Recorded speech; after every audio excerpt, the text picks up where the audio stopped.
Hi, everyone. Thanks for joining us for this Valeura Energy webcast, where we'll talk about our 2025 results that were released just yesterday. My name is Robin Martin. I'm Valeura's Vice President of Investor Relations and Communications. Joining me on this call, Sean Guest, our CEO, Yassine Ben-Meriem, our CFO, and Greg Kulowski, our COO. We are recording the event today, March 19th, 2026, and we'll make a replay available later today through our website. In just a moment, I'm going to hand the call over to Greg to get us started with some slides and prepared remarks. That'll be followed by Yassine and then Sean. And at the end of the call, we'll also take a Q&A session. For the Q&A session, you've got two options. You can either use the Q&A feature in Teams to type a question, which I'll voice for the team to answer here.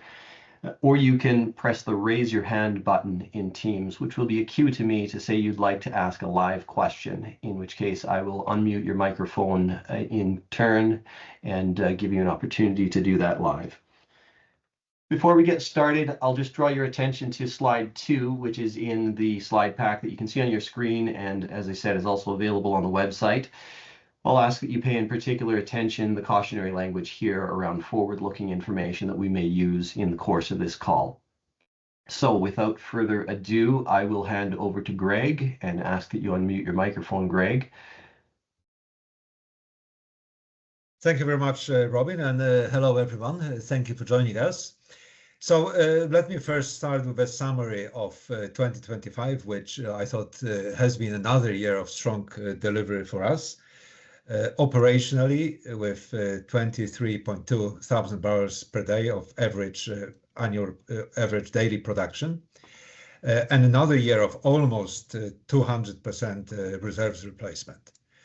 Now, we've also made some significant strategic moves in 25, including taking FID on the redevelopment of the Wassana license, but also a farming deal with PTTEP on two pieces of very large pieces of exploration acreage in the Gulf of Thailand, which are close to existing infrastructure and with a line of sight to developments following discoveries and including discoveries which already exist on these blocks. Cash-wise, it was another year of strong cash generation, and we further built up our cash position, and that's really despite oil prices being lower in 25 than they have been in prior couple of years. Now, I'll then just zoom in into a couple of these points in the next few minutes. So if you go to the next slide, Robin. Just on reserves. So, you know, in aggregate, we now have had over 200% reserves replacement over that window of 3 years. And in total, we've added almost double the reserves we've had initially, despite having then produced most of the reserves in volume terms that were in the assets when we acquired them at the end of 22. Now, in 25, the reserves replacement ratio was 192%. But I would highlight that this was evaluated at a price deck used at the year-end 25, which was significantly lower than that used at the year-end 24. And our estimate is that had we used the price deck the same as at the year-end 24, we would have been above 200% again, and our overall reserves life index on a 2P basis would have been around 8 years, right? And of course, net asset value would also have been very significantly higher, right? And that's not even talking about the elevated prices that we've been seeing in the last couple of weeks. Now, if we then move to the following slide. So about 10 months ago, in May of 25, we took a final investment decision on a major redevelopment of the Wassana license, which really allows us to develop significant volumes, which we have confirmed now in the field, which cannot be really extracted using this old MOPU from which we're producing at the moment. And the project economics, even at $60 Brent per barrel, have been very strong, and that's why we have taken that decision, which has got something like 40% IRR, payback in less than 2 years, and it would take our unit OPEX on the field once this production is on stream to a range which is comparable to what we see at Nong Yao, which is our best field currently. Now, since we took that decision 10 months ago, execution of the project has been progressing incredibly well, touch wood. And as of now, we are around 56% complete on the project. So the construction of the facility, which you see on this picture, is progressing significantly ahead of schedule. And what we are looking at is whether there might be an opportunity to also install this platform offshore earlier and thereby be able to accelerate first oil with earlier drilling. Remains to be confirmed, but it's a good opportunity to be working on. What I would also flag here is that the design of Wassana central processing platform is prepared for future satellite tiebacks, because we do have already significant confirmed volumes both in the northern side of the license as well as is in the southern area. And so whilst the main project is now being constructed, we are also progressing work to mature these satellite developments. And this includes designing further exploration and appraisal wells for the southern area of the Wassana license to confirm volumes for the potential satellite pilot. And in parallel, we are looking at engineering concepts for pilot to really try and leverage all of the capabilities that we have designed into the main platform and thereby minimize capital costs that would be involved in a satellite development. And so we're looking at things like really minimum scope wellhead platforms, and some of those platforms could, for example, be even installed by a drilling rig. So really good progress so far on this. Now we go to the next slide, Robin, please. In these two licenses, G1 and G3, quite a lot of progress has also been achieved since we have farmed in.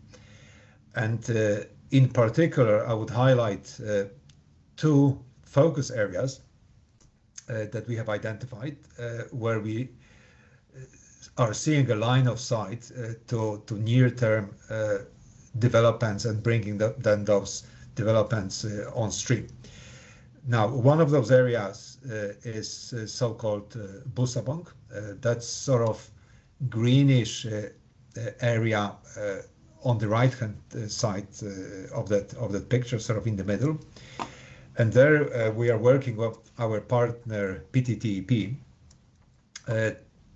towards a FID of a gas development, likely or expected really within 2026, which then would take us to first gas in 2028. Now, this development may involve something like a couple of platforms, but the volumes in this area and the application for the production license for that area already envisages additional daisy chains of further platforms. So very exciting gas development areas, and that's within a close vicinity of the major Bongkot gas field where we would tie these developments in. Now, the other area where we are focusing on in the G3 license is so-called Nong Yao Northeast. So if you look at this map on the left-hand side of the slide, the green areas is the existing Nong Yao field from which we are producing. And in direct vicinity of that field, you see a number of these sort of blobs marked 1 to 6. which are significant prospects, each of which could potentially, if successful, warrant another satellite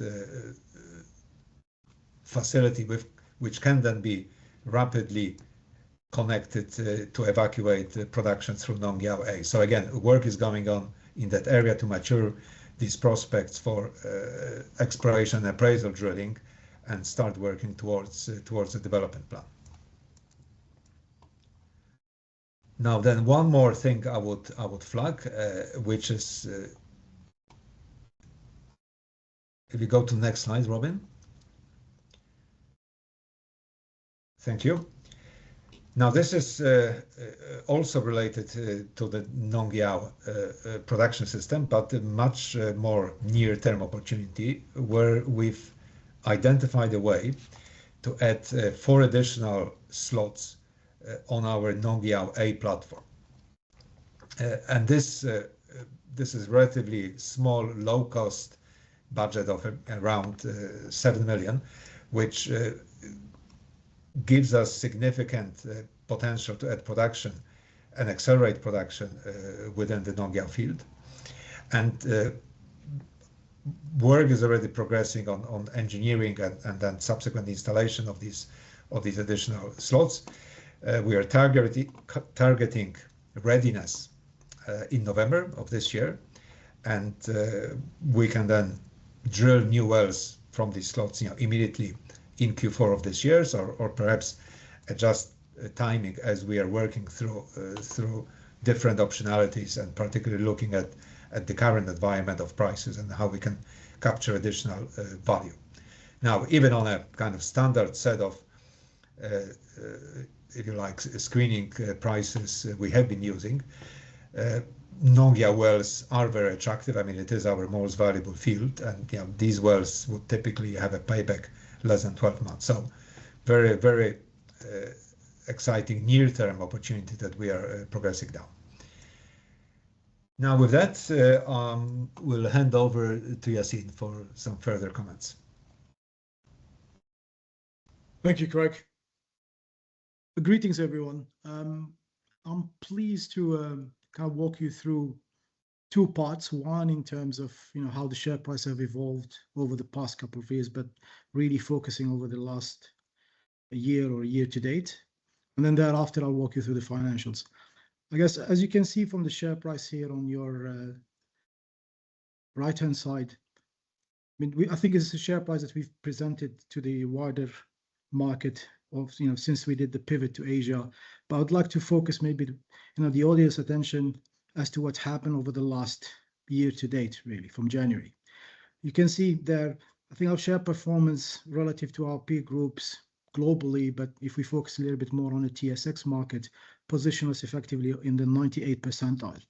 But I think what we are most proud of, to be honest, is really the bulk of that growth, or at least over 50% of that share price performance, came prior to the events that happened in the Middle East, or prior to the increase in the oil prices. And I think that kind of ties up well with what Craig was saying earlier on in terms of how delivering operationally in terms of production, cash flow, and importantly reserves kind of was reflected in at least kind of recognized by the market. And I think the latest share price uplift was really reflective of what we are in the oil market as a whole. So I mean, if you think about it, this is a company where we entered the year, when we entered 2006, where the share price was around like the $8 to $9, and we're currently standing at around like 14.5. Again, a transformational year to date. But it's a reflection of really operationally the delivery, operational safety, and also the ability to kind of again showcase what these assets that we have in Thailand can deliver, both in terms of barrels, in terms of cash flow, but also in terms of longevity. And importantly, as Craig was alluding to just a few minutes ago, the organic growth that is within the portfolio. Robin, maybe we can go to the next slide.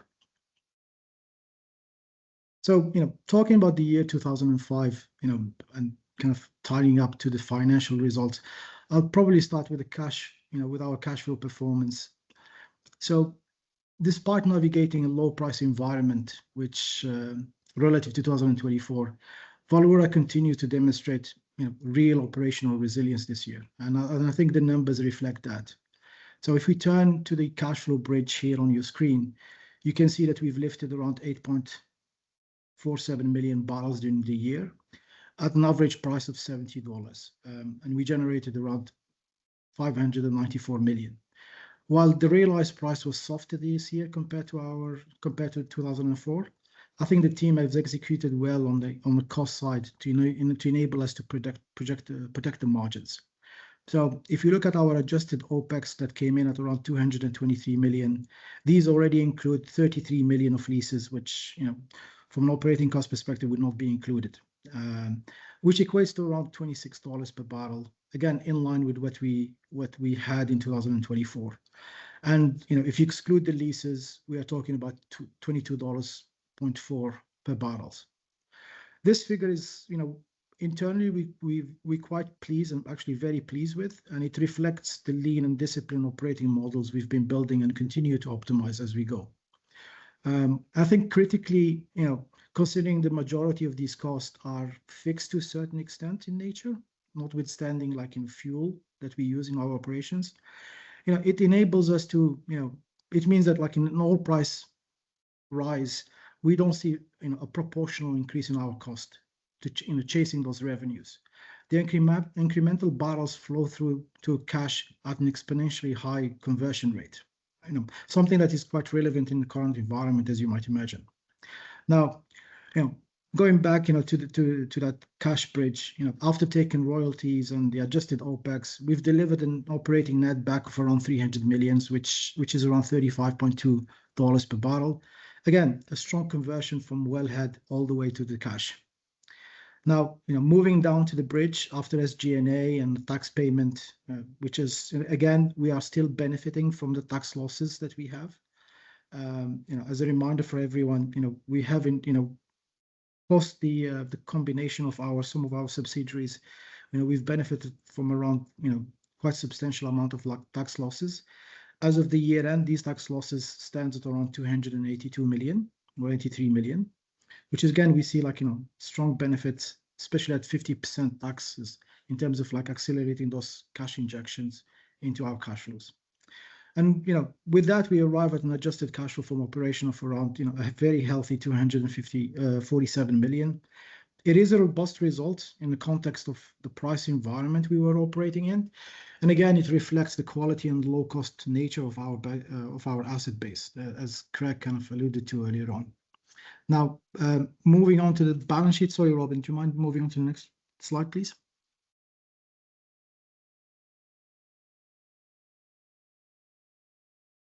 Robin?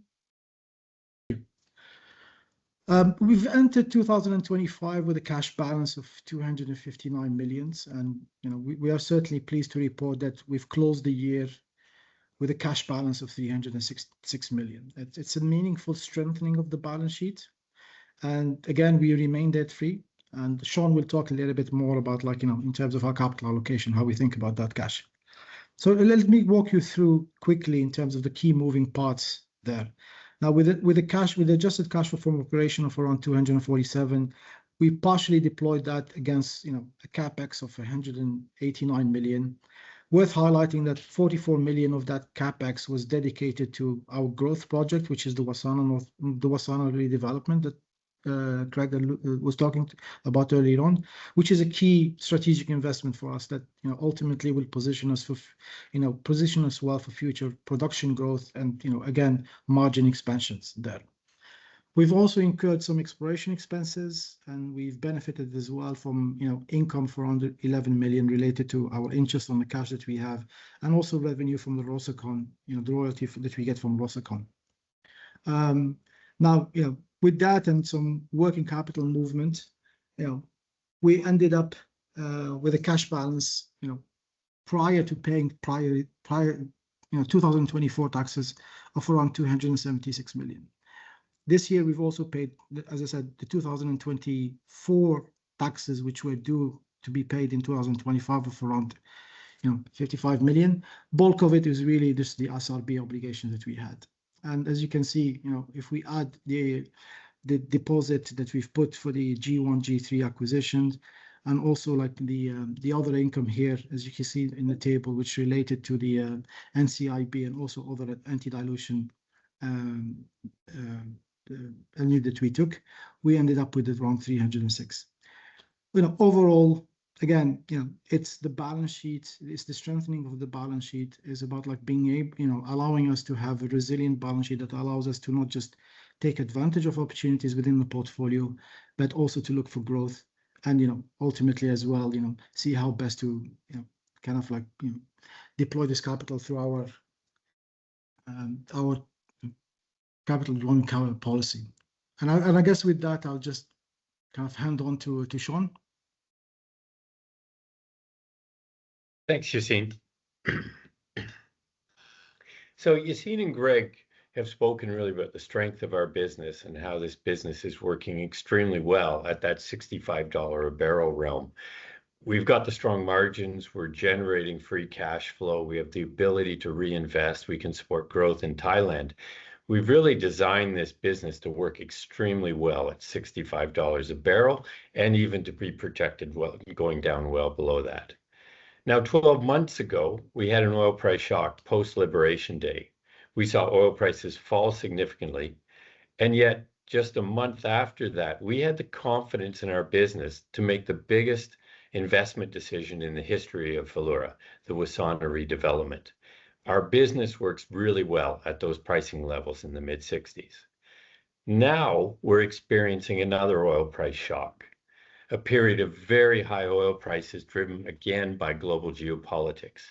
And what I really want you to come away from this call with today is to understand what these periods of high cash flow mean for Valeura and how it really accelerates that extra cash flow onto our balance sheet. Now, I know all oil and gas companies benefit from the high prices. You can see it in the share prices as everyone moves. But globally, I believe that we at Valeura have some of the best exposure to these high prices.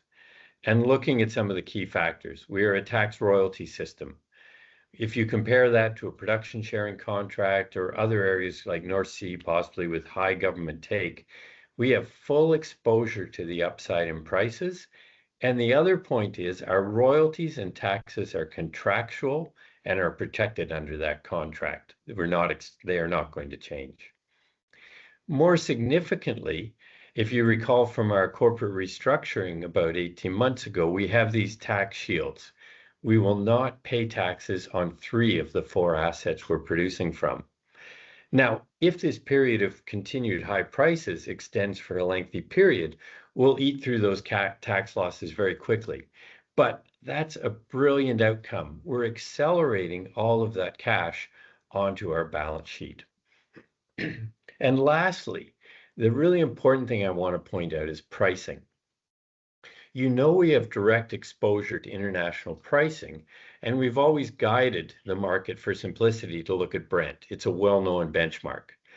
However, all of our sales are linked to Dubai pricing. Now, historically, as you see on the chart in front of you, Dubai has been at a slight discount to Brent, $1 or $2. 25, it was a little bit above. But generally, the premiums we've had in our fields has more than offset that, and that's yielded a premium to Brent. But we now need to look at the details. Everyone is talking about what's happening to Brent right now. Brent's in the 90s, Brent's over 100, Brent's above 110. But Brent is largely an Atlantic basin metric. The event we're dealing with right now is directly hitting the Middle East and Asia. And for the past week or so, Dubai has been trading at a $40 to $50 US a barrel premium to Brent. Now, just to reemphasize that again, in the past few days, the pricing that we're hanging off of Dubai has been $150 to $160 a barrel. That is the reference for Thai oil sales. Then on top of that, you need to add our premium we're still getting on our fields. And currently we're seeing that we're actually getting higher premiums than normal as buyers out there are extremely focused on security of supply and accessing those barrels. So just looking at that, you can see and you can look at the numbers as you've seen as presented, how our business works, what are our cash flows at the lower prices. And then with these numbers, it's very quick to kind of work out the boost in cash flow that Valeura will yield from these pricing data, and it's stunning. Now, I'll just recognize again, this business works at 65. These are real wins with high prices, and this is not new to us. I remind you that back in 2022, we did the deal to buy 3 of these fields from Mubadala, and that purchase price was $10 million. Everyone believed that the low price on that deal was due to the low reserve life index and the high abandonment cost. It was not. And in fact, our 3 years of operating have proved that that's not the case, as we've really solved both of those issues. Why we were able to achieve such a low price was because of the high prices that occurred in 22 due to the Ukraine war. The original offer Valeura made had a January 1st, 22 effective date. These assets, due to the high price with the war premium, spun so much free cash flow during that period that Mubadala in the end was willing to actually move the effective date forward 8 months to sweep that cash windfall back to the head office.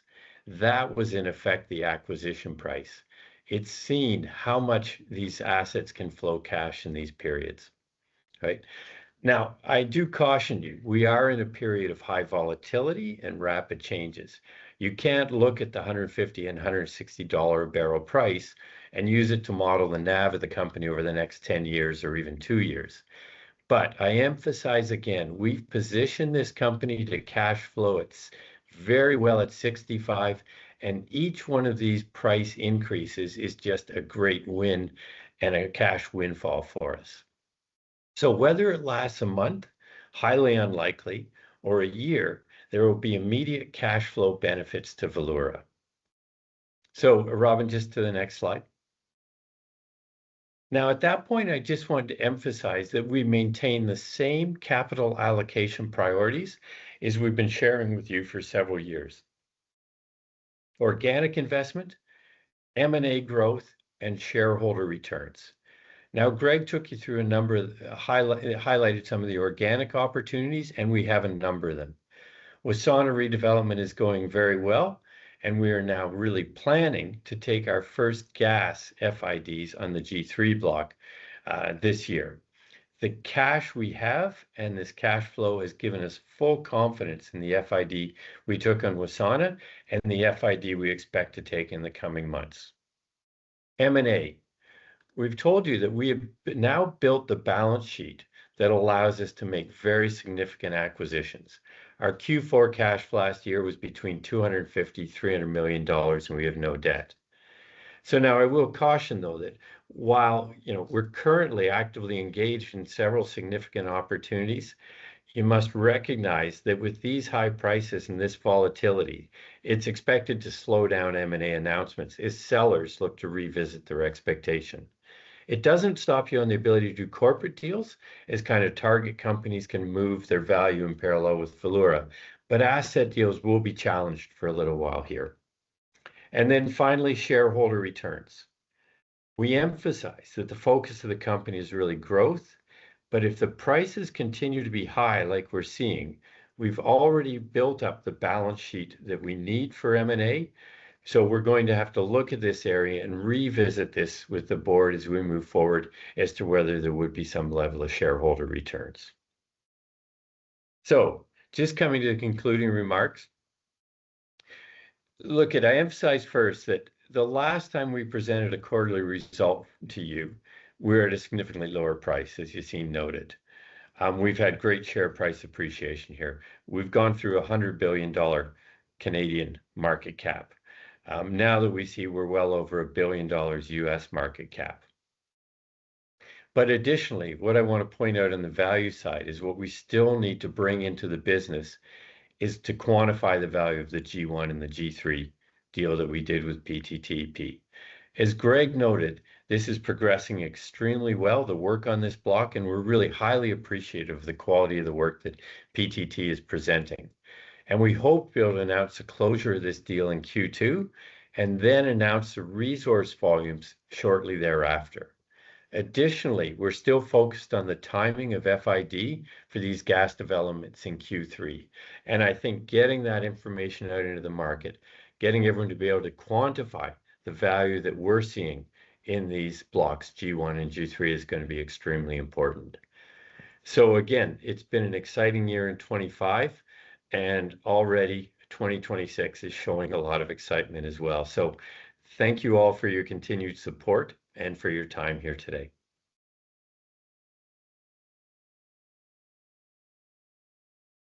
Thanks very much, guys. We will move on to the Q&A session at this point. We've got a couple of typed questions, and I see a couple of individuals raising their hand to ask a live question first. Yeah, so we'll go to that first. I'm going to unmute your microphone, Stefan. Just give me a moment. There you go, Stefan. You should be able to unmute your mic and ask your question live. Yes. Yes, hi. Thank you for taking my question. I've got two, and that's really going back to the great picture of Brent versus Dubai you showed, Sean. So could you explain, given the timing of the liftings, if Valeura has already started capturing that oil price move, or if not, when does that start? Is it a Q2 event? Is it a Q1 event? That's my first question. And then perhaps for Yacine, how would you see SRB in the current environment at, say, different oil price environments? Thank you. Certainly. Thank you, Stefan. Robin, I'll just take both maybe. So Stefan, maybe going back to your first question in terms of the current price environment and how does it impact our revenue. So let me maybe just clarify or at least simplify how the lifting and the pricing works on our end.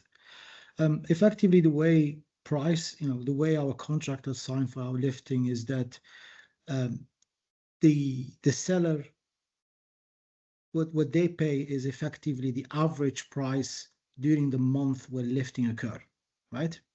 So, the current environment, in the current month, let's say like for March, we will see how many lifting we have done during this month, and then it's the average of the month that get reflected into the invoice that we send to the buyers. Now, as it happens for this month, our liftings are on the tail end of the month. It just operationally, that's how it works. So we do see potential for it to fall in in March, or potentially might slip into early April 2026. It's still too early for us to say this, Stefan. So because the nomination hasn't occurred yet. Usually this nomination occurs like 10 days before the date itself. So that's in terms of how lifting occurs. And now in terms of the SRB, obviously, SRB by its nature it has quite significant beta to the oil price. So the higher the oil price, the higher the SRB. So yes, so I do expect that in the current environment, you will probably see an elevated SRB compared to what we had last year. And it's quite it's quite a big difference between the two sides. But I mean, if I have to give you a number, let's say like again, let's use the number that Sean was talking about in terms of like 150 Dubai. The SRB then will shift quite significantly. We're talking about potentially, a factor of around like 6 or 7 times. Okay. So that's the kind of like compared to like, for example, a price of $65 or $60 realized price. Great. Thank you very much. Thanks for that, Stefan. David Round, we're going to go to you next. Let me just allow your microphone. There you go. You should be able to unmute now.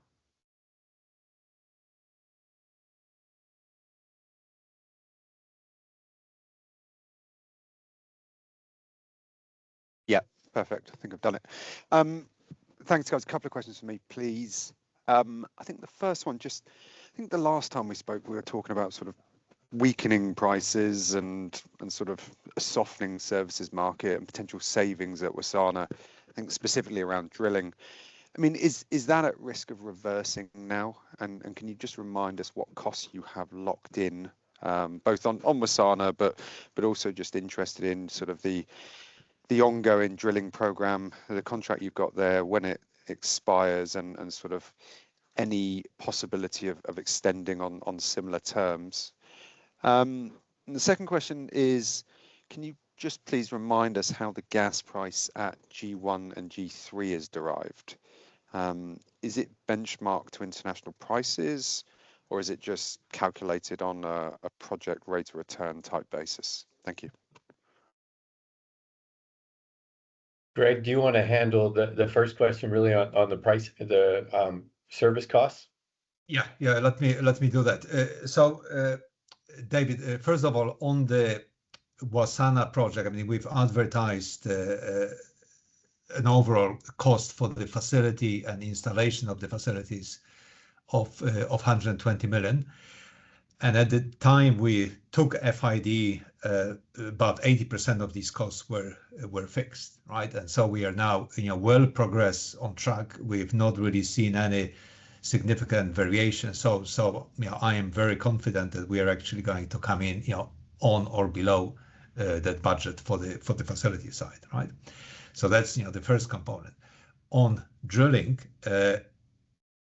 indeed, we at the time we took FID, there was more scope for those costs to move up or down. As we see now, the market evolving for services, particularly drilling rig, I expect actually a reduction compared to the rates we are committed currently to, right?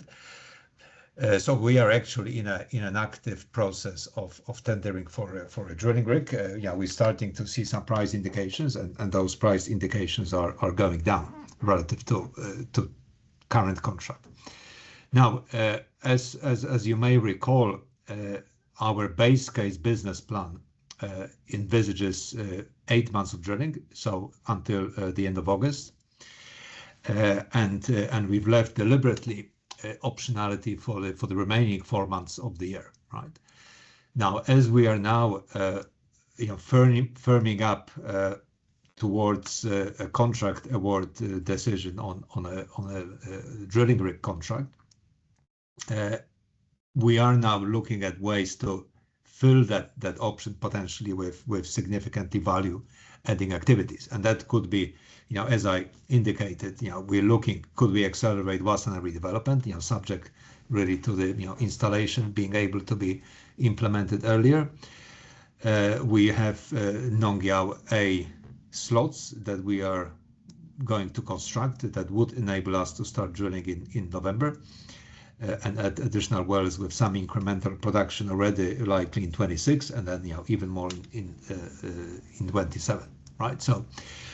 So yeah, basically opportunity or pretty firm expectation of drilling costs coming down on a new contract beyond August, an ability to fill activity and add value in those months that we haven't yet locked in currently from September onwards.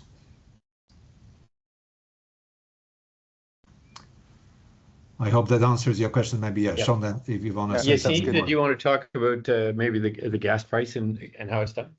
Certainly. Hi, David. So as far as Thailand is concerned, all the gas prices are effectively linked to international benchmarks. Now, that could be like, Dubai or fuel oil, but it tends to be benchmarked against international crudes. So, so you don't have like a fixed return, like for example, what you would see in other countries, or like a fixed price. It tends to be more, linked to international benchmarks. So you do have that exposure to higher oil prices as well. I think embedded within that formula that they use is also like, it's almost like an S curve, like what you often see in the LNG market, because that's really what you're competing against fundamentally within Thailand. You're competing against the LNG imports, which is significant. So, so you do have a protection on the downside as well, but, your ultimate upside can also be like, tempered down to a certain extent. Got it. Great. Thanks, guys. Thanks for that. While we're talking about gas in Thailand, let's move to talking about the PTTEP farm-in. And question here is, what are the potential capex requirements you would see for gas development at the Busabong area?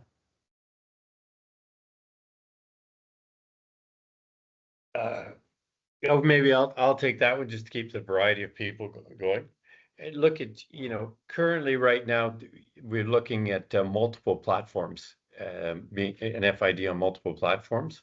We expect the FID to be on initially 2 gas platforms installed in that sort of realm. So, net to us, to give you some idea, is probably on the order for a rough number of about 50 million, right? So just to keep that sort of range in mind. Now, again, we're still waiting for final numbers to come through, but to give you an idea, this isn't that it's not a $200 million project for 2 platforms. These are gas platforms. They're much cheaper. These are gas wells, and we know that the gas wells in the Gulf of Thailand, we expect them to be drilled, each development well about $1.5 to $2 million.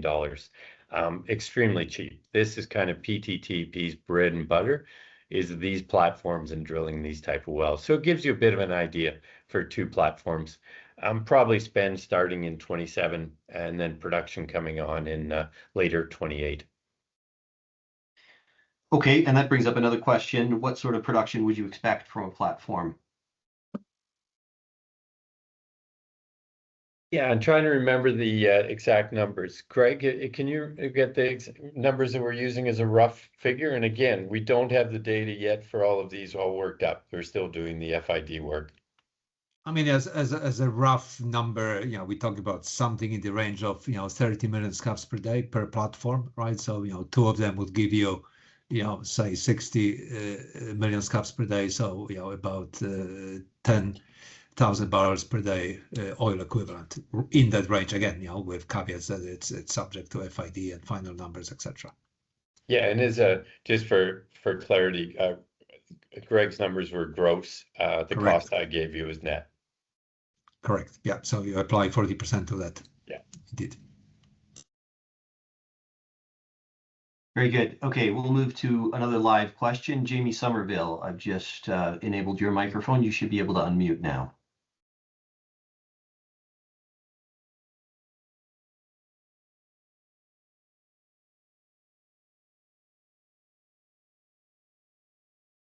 Still there, Jamie? Okay, not to worry. We'll try you again in a moment. In the meantime, let's change geographies. What's happening in Turkey is the question, and what are Transatlantic's plans for next steps on the deep tight gas play? Yeah, this is one I should probably take as one of the few executive members who actually was around during the Turkey period. So look at it. I think we talked that we were ready to, and Transatlantic were looking to take this well onto a long-term test. That's kind of gone slower as they've done the work on the well and the facility to set this up for a long-term test, but they're getting to the point now that we expect fairly soon to start it. I think that the good news is they're really looking for the design of this test and the testing period, that it can be long-term. We're not talking about just testing for a few weeks here. They're looking at taking this thing out months and are trying to achieve a testing cost that can be really offset really by the production that you'll get, right? So, things are going ahead there on the testing, and along that lines as well. We're now in discussions with the government as well, with Transatlantic on the next moves. But I expect we'll have some more information on that as we go through the next few months here. Okay, and are you able to provide any clarity or any expectations on what gas pricing would look like in Turkey? Look, we know that the gas price over the past few years has been, very healthy at, kind of $10 US plus. I expect now that it's significantly above that. But again, we really don't make our decisions based on these spot prices. We're looking at Turkey has had a very healthy gas price for the past few years. So it's a good environment. Very good. Okay, a couple of price-related questions here. Number one, with the prices where they are right now, are you tempted to add any hedges given the outlook? Oh, sorry, I just realized I was still on mute. Maybe I'll take this one. I mean, obviously, we do look at hedges in terms of what can be done there. Look, fundamentally, we do trying to protect the downside. This is, I mean, oil and gas is, a cyclical industry. Prices goes up, they do go down. We do have quite a resilient, operationally, we do have quite a resilient portfolio. But is there any way for us to actually strengthen that? We certainly look at it. I mean, we've just, and we do that almost, especially now with what's happening in the market. We've been kind of like canvassing the market literally on twice a day. And what I can say right now is that despite the fact that we're seeing very high oil prices, put prices, which is really the instrument we'd like to use because we'd like to retain the upside, they seem to be a little bit too still elevated, but it's something that we certainly keep an eye on. Okay. On the other side of the price sort of discussion, the question here is, given the very high Dubai prices, is there any risk that Thailand might look to start setting domestic sales closer to the Brent benchmark? Maybe I'll take this one as well. Look, this is not the first time that we've seen an elevated oil price. There've been other occasions where oil price really kind of went through the roof. That has never changed. The way the contract have changed have always been set against the Dubai, which is the natural crude for this part of the world. So I don't see this changing. There's always a mechanism, for buyers and seller to agree a fair price between the two sides. And that's what you have the premium or the discount potentially can come in. But so far we haven't. As Sean was saying earlier on, over the past couple of weeks we did issue a new tender for April and May down the road, and all I can say is that these are the best premium that we've had as a company, and again they were benchmarked against Dubai. So no, we don't. Okay, great. Yassine, I'm going to ask you another question, and I'm going to leave it with you for a minute to do the math in the background. We'll move on to another question after that, but because you'll want to calculate this one, I think it'll be a fun thought experiment here. Let's say we get $150 Dubai prices over the next couple of years. What additional cash would you expect to get? So let's just park that for a moment. I'll let you crunch those numbers in the background to put you on the spot. But in the meantime, a couple of questions around capital allocation. First one is, when we look at your M&A landscape in Southeast Asia, in the Asia Pacific region, what proportion of the transactions you're looking at would be corporate transactions versus asset? Yeah, I think look at a much lower proportion or on the corporate level. It's something we've always kept track of across the number of different players in this region as we've looked at it and how they behaved. But it's on the order of 75% asset, 25% corporate. Okay, and also along the lines of M&A, if you find that getting M&A transactions across the line is delayed, and you continue getting windfall revenues, will you look to shareholder returns? And if so, is your preference for things like share buybacks, or are there other formats of shareholder returns that you would consider in that sort of environment? Yeah, so that was the point I was making, is yes, that's something we would discuss with the board and look to, is to shareholder returns. We would look to the best way to kind of do it at the time. We've looked at a number of different things as to whether it's dividends, special dividends, Dutch auctions on share buybacks, or straight share buybacks. But depending on how much surplus cash you bring in, a normal buyback is just too slow a process to actually go through that. Right. So all those things are kind of on the table. but it's something that we would investigate as we kind of go through the number of months here. What's going on with the oil price? What's going on with the cash flow? Where are a number of these deals that we're actually involved in? Are they progressing or not? Great. Okay, thanks for that. Let's turn back to you, Yassine, then. That question, which I'll just voice again. Say you had $150 Dubai over the next couple of years, what sort of additional cash would you expect? Yeah, quite a healthy cash flow, as you might imagine. So effectively, we are talking around like almost our current EV. That's the kind of numbers we have. It's So anything just between for clarity, so it's anything between 700 million, I think, around that. Okay, 700 Actually, million. short of our current EV, considering our share price, our market cap currently is 1.1. So but it's around 700 million. Okay, very good. Thanks for that.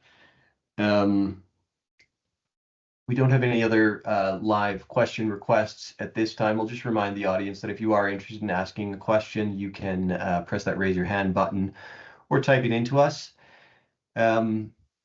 With nothing else showing up here, maybe we'll leave it there, and I'll just remind you that we're available anytime to take questions as well. Contact information is on the website, with contacts available in Asia and in North America. So feel free to reach out anytime. So with that, I'll hand over to you, Sean, just to wrap up. Look, I'll just say again, again, reiterate, thank you very much for everyone's support and kind of staying with us through this. It's been a extremely exciting ride.